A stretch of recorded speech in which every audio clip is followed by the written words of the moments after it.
साथियों नमस्कार, मैं देव शर्मा आज की इस YouTube चैनल में आपका स्वागत करता हूं। आज हम बात करेंगे कुछ ऐसी सर्विसेज को लेके जिससे एक आम आदमी को दर दर भटकना पड़ता है, बैंकों के चक्कर काटने पड़ते हैं, लेकिन तब भी उसका काम नहीं होता। तो आज हमारे बीच में एक ऐसी शख्सियत है जिन्होंने करनाल में अपने ऑफिस की शुरुआत करी है कैपिटल फाइनेंस सर्विस को लेके, जिसमें वो बहुत तरह की सर्विसेज की फैसिलिटीज़ देंगे जिससे कि एक आम आदमी को किसी भी तरह के ना तो बैंकों के चक्कर काटने पड़े, इजी उसका लोन हो जाए। और आइए मिलते हैं उनसे और जानना चाहेंगे कि ऐसा वो हमारे लिए क्या लेके आए हैं कि जिससे कि उनका काम आसानी से हो जाए। तो मैं मिलाना चाहूँगा आपको मिस्टर सुरेंद्र पाल शर्मा से। नमस्कार शर्मा जी, हमारी जनता को बताइए आप कि ऐसी क्या फैसिलिटी लेके आए हैं, ऐसा कुछ अलग क्या लेके आए हैं आप जिससे कि लोग आप ही के पास आए और उनका फायदा हो।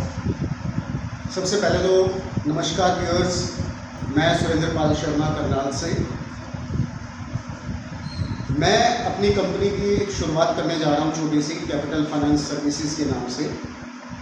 और इसका जो मेन पर्पस है बनाने का, कंपनी खड़ी करने का जो पर्पस है वो ये है कि आज के टाइम में एक आम आदमी जो भी रहता है और कभी ना कभी फाइनेंशियल क्राइसिस हर एक इंसान के साथ आते रहते हैं, और वो क्या करता है, फाइनेंशियल क्राइसिस जब आते हैं तो वो सबसे पहले बैंक की तरफ भागता है।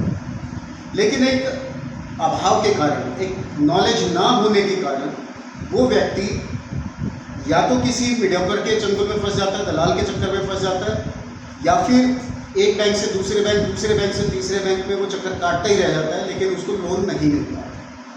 अगर वक्त पे लोन नहीं मिलता तो वो टोटल वेस्टेज ऑफ टाइम है उसकी, और साथ के साथ कहीं ना कहीं वो भी एक रोज़गार वाला बंदा रहता है, इंसान रहता है, तो उसके रोज़गार का जो नुकसान होता है, उसके टाइम का नुकसान होता है, पैसे का नुकसान होता है, वो एक अलग चीज़ रहती है। दूसरी बात ये है कि बहुत से ऐसे लोग भी हैं जो काम करते हैं, सही इंफॉर्मेशन नहीं देते क्लाइंट को। मेरा ये कंपनी बनाने का जो पर्पज़ है, मेन मकसद है, वो सिर्फ इतना है कि मैं आम आदमी को इस चीज़ के लिए जागरूक कर सकूँ, एक सही नॉलेज दे सकूँ कि आपका लोन किस तरीके से हो सकता है, आप लोन के लिए एलिजिबल हैं या नहीं हैं, या फिर किस तरीके से आप उसके लिए एलिजिबल हो सकते हैं।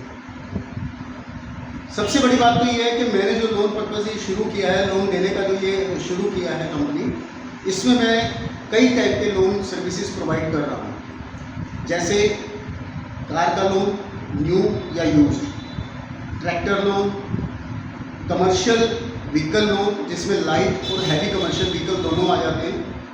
इसके अलावा commercial equipment loan, personal loan और बिजनेस लोन। इसके अलावा जो मैं नई सर्विसेज अभी शुरू कर चुका हूँ, होम लोन और लोन अगेंस्ट प्रॉपर्टी। ये सभी सर्विसेज हम कस्टमर को अवेलेबल कराएंगे, लेकिन इसके अंदर ये नहीं है कि हम कस्टमर को डायरेक्ट पैसा देंगे। हम बैंक के साथ टाई अप करके ही चलते हैं, और बैंक ही हमारा एक ट्रस्टेड पार्टनर है जिसके साथ जुड़ने के बाद किसी को भी ये अंदेशा नहीं होगा कि हम किसी से कोई पैसा खा जाएंगे या हम पैसा ले लेंगे और काम नहीं करवाएंगे। उसको सही गाइडेंस देंगे। अगर उसका लोन हो सकता है तो हम कोशिश करेंगे जल्दी से जल्दी उसको लोन प्रोसेस करवा के उसको पैसा दिलवा दिया जाए। और अगर उसका लोन नहीं हो सकता है, कोई अड़चन है, सपोज किसी ने पीएल के लिए अप्लाई किया है लेकिन वो पीएल के लिए एलिजिबल नहीं है, तो हम उसको प्रॉपर गाइडेंस देंगे कि आपका लोन या आपको पैसा किस तरीके से बैंक से मिल सकता है। जो व्यक्ति लोन के लिए एलिजिबल होगा उसे पैसा मिलेगा, हर हाल में मिलेगा। जो एलिजिबल नहीं होगा उसे भी हम साथ ही साथ बता देंगे कि आपका लोन नहीं हो सकता, आप इसके लिए एलिजिबल नहीं है। इसमें कहीं कोई धोखाधड़ी नहीं है, इसमें किसी के साथ कोई झूठ बोलना नहीं है। एक सिंपल सा प्रोसेस है, उसी प्रोसेस के अकॉर्डिंग हम लोग काम करेंगे। सुरेंद्र जी, एक चीज़ और बताइए हमारे व्यूअर्स को कि क्या हमारे पास किस किस बैंक के साथ टाई अप रहेगा, कितने बैंक होंगे जिनके साथ हम इजी वे में लोन ले सकते हैं, क्या सरकारी है या प्राइवेट है? देखिए, अभी हमारे साथ जो टाई अप है वो मोस्टली प्राइवेट बैंक्स का है, जिसमें बड़े बैंक, छोटे बैंक, नेशनलाइज बैंक सब आ जाते हैं। Small and micro finance companies आ जाती हैं, साथ में फाइनेंस कंपनीज आ जाती हैं। बैंक और फाइनेंस कंपनी दोनों अलग अलग चीज़ें हैं। माइक्रो फाइनेंस भी एक अलग चीज़ है। हमें सबसे पहले ये समझना होगा कि इन तीनों चीज़ों में, कैटेगरीज में क्या फ़र्क है।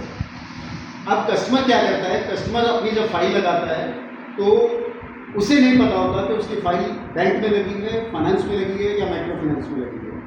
तो सबसे बड़ा तो एक ही कन्फ्यूज़न है जिसे हम आने वाले टाइम में दूर करेंगे और टाइम पे हम ये वीडियोस बना के डालते रहेंगे कि इनमें तीनों में फ़र्क क्या है, कस्टमर को पहले क्या चूज़ करना चाहिए। उसके अलावा अब कस्टमर का जो अगला सवाल होता है वो ये रहता है कि अगर मैं काम कर सकता हूँ तो मैं डायरेक्ट बैंक पे क्यों ना जाऊँ। सबसे बड़ा एक ये इशू रहता है। लेकिन आप बैंक में जाइए, डायरेक्ट जाइए, कोई दिक्कत नहीं है, लेकिन सबसे पहले आपको पता होना चाहिए कि क्या आप लोन के लिए एलिजिबल हैं, उसकी गाइडेंस लीजिए। हम ये नहीं कहते आप हमारे पास आके हमसे लोन करवाइए या हम करवा के आपको देंगे, लेकिन एटलीस्ट आप हमारे पास आके हमसे पूछ सकते हैं कि हमें किस बैंक में जाना चाहिए, कितने का लोन अप्लाई करना चाहिए, हम उस बैंक के लिए एलिजिबल हैं या नहीं हैं। अब मैं आपको बता दूं, हमारे पास जो प्राइवेट और स्मॉल फाइनेंस कंपनीज हैं या फाइनेंस कंपनीज है, इंडस्ट्रीज हैं, ये बहुत बड़ा एक इंडस्ट्री है और लगभग 40 से 50 बैंक्स हैं जो हमारे साथ मिलकर काम करेंगे।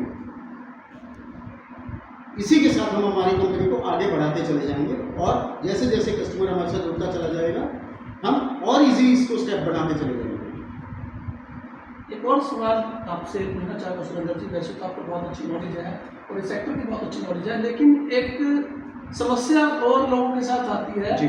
कि वो जब भी अपनी लोन की फाइल लेने जाते हैं तो ऐसे बहुत सारे लोगों के चंगुल में फंस जाते हैं कि जो उनसे लोन कराने के नाम पे कुछ पैसा वसूलते हैं। क्या यहाँ पर इस कंपनी में भी किसी तरह का कोई पैसा कस्टमर को देना पड़ेगा या बिना किसी पैसे के कार्य हो जाए?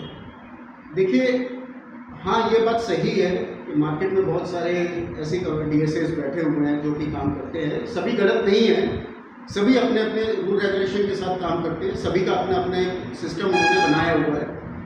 पहली बात तो ये कि जब भी आप कहीं काम करते हैं तो सबसे पहले जब तक आपका पूरा प्रोसेस कंप्लीट नहीं हो जाता, अप्रूवल नहीं आ जाती, किसी को पैसा नहीं देना चाहिए।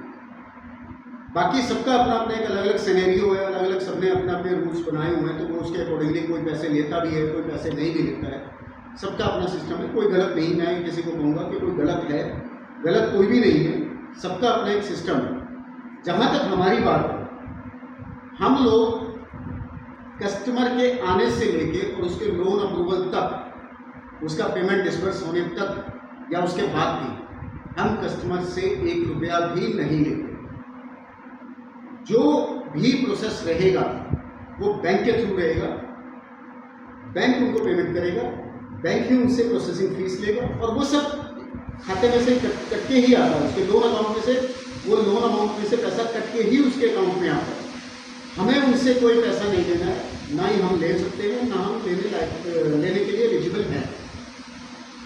सबसे बड़ी बात यह है कि आप आइए, आके कम से कम अपनी नॉलेज बढ़ाइए, हमसे मिलिए, गाइडेंस लीजिए।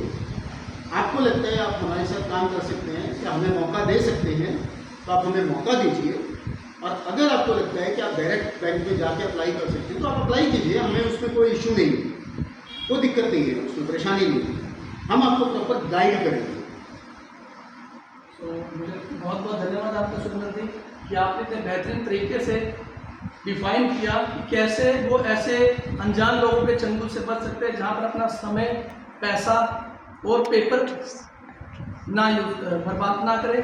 इसी के साथ मैं धन्यवाद देना चाहता हूँ कि आपकी कंपनी दिन दुगनी रात चौगुनी उन्नति करे। दोबारा फिर मिलेंगे एक नई वीडियो, नई इन्फॉर्मेशन के साथ। इसी के साथ जय हिंद, जय भारत।